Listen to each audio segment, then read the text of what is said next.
Camera's on. Mic's on. Okay, good.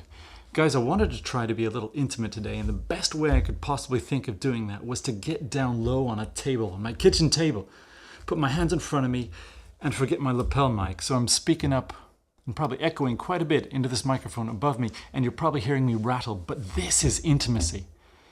And the thing I want to be intimate with you about is a thing I want to start called Thursday Things, or A Thing for Thursday, or Thursday Thing, or Thing Thursday.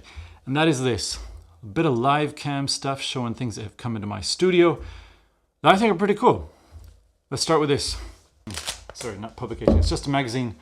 My publisher just published this a couple of days ago. Not so interesting, it's just headphones. But with it came these earphones, or earphone pieces, sorry. I have not touched them. They are, as you can tell, sealed in the plastic, and the microphone's probably doing a lot of havoc right now, just crinkling away. But I'd like to try them for you and see how they sound. They are from a company called F Audio out of Hong Kong. It says designed in Hong Kong. They're very proud of that. So let's see if Hong Kong designed earpieces are worth it. Slides like this. It's actually in a cardboard insert case here and pasted together with a little bit of cellophane tape. And this is again a special edition for Headphone Book 2019, which means you can't buy it in stores. So pretty stoked about that. All right, ladies and gents, it is one of these ones where everything is packed very tightly right in the center, and to get it out you have to use some nails or a knife or something, and I'm just going to show that you don't always have to have either. Double-bladed knife here, even has grips for your hands. You put your fingers in like this and you go like that. It's pretty cool. So watch what happens. This thing is whole and happy right now, but in a second it is going to be sliced and diced. I cut it farther. It's like really in there. That's what she said. And what once was a pretty package is now lots of different pieces. I'm going to put these in the garbage pile over here, and these are the pieces. Okay, so far, and this is going to be it's kind of sad for F Audio, I'm not impressed. The reason is these white ones, which I was hoping were going to be pretty soft, are not soft. These things are pretty damn abrasive. I can tell right now that these are going to be painful in my ears. The black ones are maybe a bit softer. The angle that they insert might be pretty nice actually, because it looks like it doesn't wrap around back under in a sort of spherical pattern. So let's try it out. Get the scissors out of the way. I don't want to cut anyone. There's no one here, it's me, but still, I've cut myself I cut myself yesterday. So currently, these earphones that I have and that have been my favorite for years are the Audio-Technica CK10s. Now, they're not the best sounding earphones on the market. They are one of the most robust. They came out in 2008, and I have had them for some years. I got them used from another fellow who didn't treat them very well, and I just pop them in my pocket. I sit on them, I throw them around, I treat them like trash, and they are great. So it's really a testament to good cable attached design. However, I'm going to get these things modified. Oh guys, check this out. I'm going to take these in and get them modified so that they work in balanced only for a certain device. I'm probably going to get a MMCX connector probably right after the next inch here. And then I'm going to get MMCX, and then I'm going to recable this bad boy here, use MMCX on that side, to work with a Sharp mini disc player.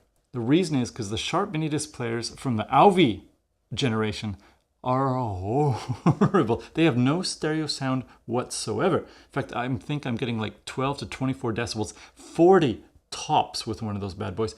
But if you used balanced, it at least doubles. I put this in a Cohen Plenue D2, of course, which, well, that's a little bit shiny, which is the one that we reviewed just a week or so ago. Let's check it out. All right, make sure that we're not too loud. Got to take off our comply tips if we can. We have these things cell taped on. Oh no, I'm going to break them. Shoot, I always break these comply tips. Never last very long. They're too yeah, these are gone. You just put your hands out, put your hat in your hand, and sit next to one of the booths that has lots of earphones. And yeah, you just look sad, and eventually the people are like, hey, do you want these extra earphone tips? And you're like, oh, I would never want to, beg. And they're like, hey, just take them. All right, so I'm going to try the black ones first. That's what she said. Black ones on the CK10 here. They look okay. These are medium-sized tips. They look a little bit larger than typical medium-sized tips, which is all right, because I don't like earphones going too deep in my ears, so that if it's a large one, it just sits on the cusp, just right on the surface. That's what she said. It doesn't go in very far. She might have said that too. All right, get these bad boys in. Let's see, cable over the ears, cinch. One thing I'm noticing right now is that for a shallow fit, these things don't isolate very well at all. They're semi-abrasive. I know that for sure after a couple of hours, I would feel a little bit worn. We're gonna listen to some Cure right now, where you're listening to, I don't have album artwork here, but it's called Blood Flowers, an album from the late 90s or early 2000s. Pretty good album. Not their best, but let's do it. Okay, yeah, isolation is definitely a problem with these for my ears. If I adjust them a bit, it's not so bad. It's always a difference, of course, going from silicone and then to foam and then back, because foams tend to maybe accentuate the bass and perhaps gum up in the ears a bit, so you get a little bit of more resonant echo. These are definitely clearer, so what's the package say? This isn't helpful. None of this is helpful. Okay.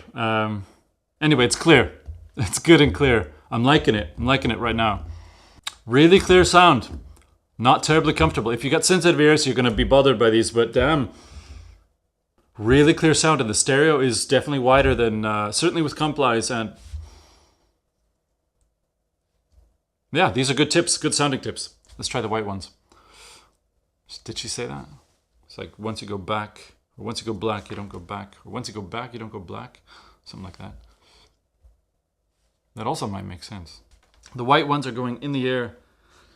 That's what she said. I can never trust first impressions, but I have a feeling that these white ones are more narrow soundstage with a little bit more treble interface or treble accentuation. The black ones were definitely, I feel, a little bit more bassy, and the soundstage was a little bit more open, but these are more clear sounding. Yeah, it definitely breathes new life into the CK10, of course, which I've had for 18 or, not 18 years, like 12 years, or 9 years, 10 years, something like that. Great earphones, not a lot of bass. That's one of the reasons I use the Complies, because they bring up more bass. But in terms of the clarity and the sort of soundstage that you get with these earphones, definitely, I suggest getting a different type of earpad. And these F-Audios, both the white ones, they're pretty well made. There's not a lot of blemishes on them. They sound all right, indeed. In fact, there's actually quite a bit difference between the black and the white ones. The black ones are rounded on the front, where the white ones have a small lip. Interesting design, definitely good sound. Because my ears are sensitive, I would definitely not be a person that would wear them for very long. But F-Audio tips, it came with a Headphone Book magazine, which is one of my publishers. Great. And there's my head, it's down here. Gotta sit down low here. We're being intimate. All right, intimacy off. So I rented a Canon 5D Mark II, as I showed you in the last video. It's going back today. That's a real shame. It's a damn nice camera, very good video quality, image quality also very nice at high ISOs, as well as low ISOs, and of course the Canon colors are, I thought Fujifilm colors were really good, and they are good. And they're JPEGs. Fujifilm's JPEGs are far better than Canon's. Got way more detail. If you just shoot JPEG, you can get way, it's like JPEG is like super compressed raw, whereas normal JPEGs are just crap. Well, Canon's JPEGs are not as good. The colors are easily as good as Fujifilm's. The ergonomics are great on this camera. Battery life is good. The autofocus is good. I don't think, now I've only used it for 3 days, so I can't really tell. You know, usually if you want to figure out autofocus, you need some months perhaps. You need to like really pour over all the literature. And rather than just focusing on asking a couple of people on the internet what to do for this sort of photography, well, the autofocus, as far as I can tell, just from a cursory glance, and what I remember of very, very simply getting into the autofocus system of my D800 is that yeah, the Canon are probably not as good for 3D tracking and that sort of thing. Nikon are really still, I think, kind of at the center of that game. But overall, I'm really impressed. It's definitely better than the ATD, which is filming this thing. And it acquires focus almost instantly, depending on the lens, of course. And in the dark, it focuses very fast. Very, very good. I mean, if you're coming from something like an XT1, or no, Fujifilm XH1, which I just sold, of course, it's a big upgrade compared to that. Of course, the autofocus is just right in the center, probably like 30 or 40% of the frame in a narrow band like that. Whereas for the Fujifilm, it's right in the center, and it's a bigger portion of the center. And outside of that, you get like the not DFD, but whatever the docile one is. It's not as good. Anyway, impressive camera, really easy menu system. I'm more and more getting impressed with Canon, and if I go back to mirrorless for anything apart from video, I will probably end up getting something from Canon, maybe even an EOS R. I just like the ergonomics and the build, and just the overall interface is just very good with Canon. So bravo, Canon. Good. The next thing I want to share with you is a sad story. It's something that my daughter laments every morning and every evening, unfortunately, when she comes back from daycare. And that is the fact that the Sakura, or the cherry trees, have now gone to green. All their blossoms are gone. They're spread along the ground, and they are blowing, and it's kind of pretty. But I took some photographs and some videos with this lens, which again is the only lens I took with me to New Zealand. And that is the this is the Ultron Feuchtlender 35 1.7. It's a great lens for the Leica M. Sharp, contrasty, okay bokeh, not too much of an spherical effect. So not a lot of onion ring bokeh. Great lens. I love it. Leica SL, gee whiz, what a great video and image quality this thing has. Video is good. I don't know anything about video. I just turn it in auto. I turn on to the shutter speeds that I want, and bam. Now that we're on the subject of photography, if you want to know what lenses I tend to use for macro as well as for medium distance, high magnification, not quite macro, product photography, I'll show you. One of my favorite lenses is this bad boy, which is currently attached to a Novaflex Ball Pro TS. And this lens is, it's not the lens I wanted to bring. This is actually a Nikon 63mm f2.8. It's a very fast lens that you can work with macro, but it's not quite as sharp as something like a Schneider 52.8. But this transport and this focus system, the Ball Pro, is also not perfect, but a very good system because you can do certain amounts of tilt. I attached the Leica with this Novaflex A-Stat adapter, I think it's what it's called. No, it's called the Canon Isis. Canon Isis? It's called the Canon Isis 3 SL to EOS. Check it out. So I don't know why it's ISIS. I don't know the connection between Canon and the so-called Islamic State. But here it is, and it works really well with the SL attached to the Novaflex.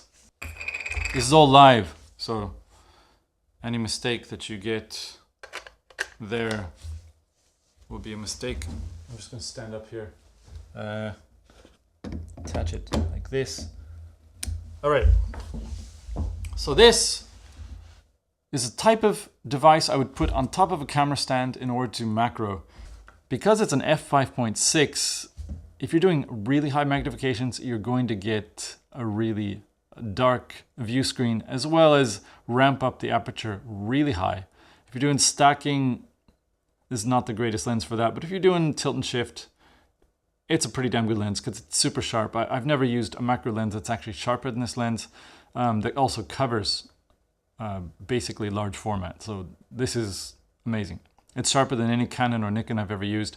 It's actually roughly as sharp as the Sigma 150mm f2.0 APO lens. Of course, the Sigma here covers just a fraction of the frame that Schneider does. So considering, if you were to basically combine down the resolution of that and somehow make equal the Sigma and this one, there would be no competition. That lens is the sharpest thing I just ever have used. These are my favorite screw mounted lenses. That's kind of a cheat. One of these, the Schneider here, is not actually a screw mounted lens. It's meant for Copal Zero, but I've got in an adapter, another adapter from RAF Camera that works really well in an M39 mount. This one also is not actually an M39 camera lens, and actually this one as well. They're both Sinaron. This one's a 105 f4 and this is a 80 f4. Both amazing lenses, better than the Schneider Macro for non-macro work and almost as good for macro work.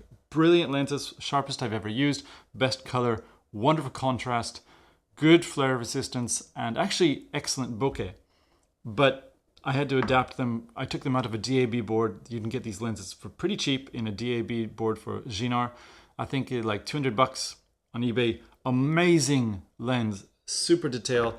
The lens that I used recently that you would see on the images for the Leica and the Fujifilm is this, of course, the 80mm Sinaron digital. Damn fine lens. The 100 is slightly better, but I liked the sort of more dramatic wide angle lens look that you would get with an 80 rather than a 100. Now this one is more of a specialist lens. It's a Schneider 50 2.8. It is actually native in an M39 mount, but because it's 50mm, it means that I cannot use it for non-macro work at all. On all of my bellows, the widest I can get without doing macro is 55mm. So this is cutting it very close. It means that if I want to use it, I think the maximum distance I can use it at is about 0.8 meters. So it basically becomes a full-time macro lens and it's extremely sharp. If you reverse mount it, you can get really close to a subject as well as getting it in super high quality. It's just a damn good lens. I'll show you some work with it later on. But anyway, my most used macro lenses are these. And again, when it's actual macro stuff, the Schneider, as long as I don't need to do heaps of stacking and really close focus work because it's an f5.6, it just darkens up the GFX frame way too much. And these bad boys here, f4 lenses from Ginar, I guess Rodenstock, and of course this bad boy here. These are the only lenses I really use to work in macro to any degree at all. And that's it. I don't have anything really more cool to kind of share with you just quickly on a Thursday. I've got no more audio stuff. I've got no more video stuff. I've got no more photography stuff that you might even be slightly interested in. So I showed you some lenses, showed you some earphone pieces. And that's basically it. I'll see you next week.